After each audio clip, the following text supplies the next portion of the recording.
بسم الله الرحمن الرحیم. الحمد لله و الصلاة و السلام علی رسول الله. از حضرت عایشه صدیقه رضی الله عنها روایت است که گفتند از رسول الله صلی الله علیه و سلم پرسیدم اگر من شب قدر را در بیابم چطور دعا کنم؟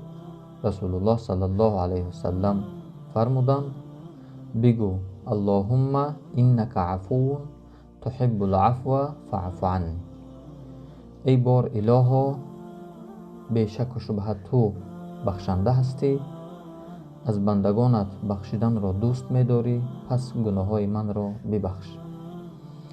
و دیگر روایت دارند که گفتند رسول الله صلی الله علیه و سلم در رمضان و غیر رمضان این طور دعا می‌کردند ربنا آتنا فی الدنیا حسنه و فی الاخرة حسنه و قنا عذاب النار.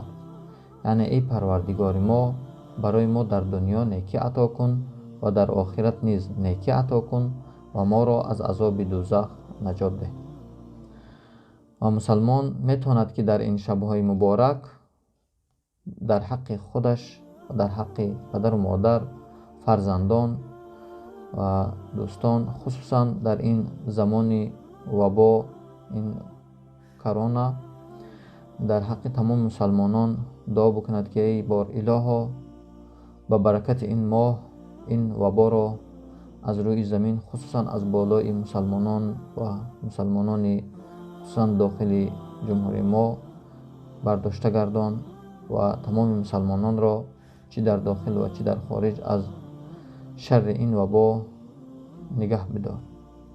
صلی الله علی خیر خلقه محمد و آله و اصحابه اجمعین. السلام علیکم و رحمت الله و برکاته.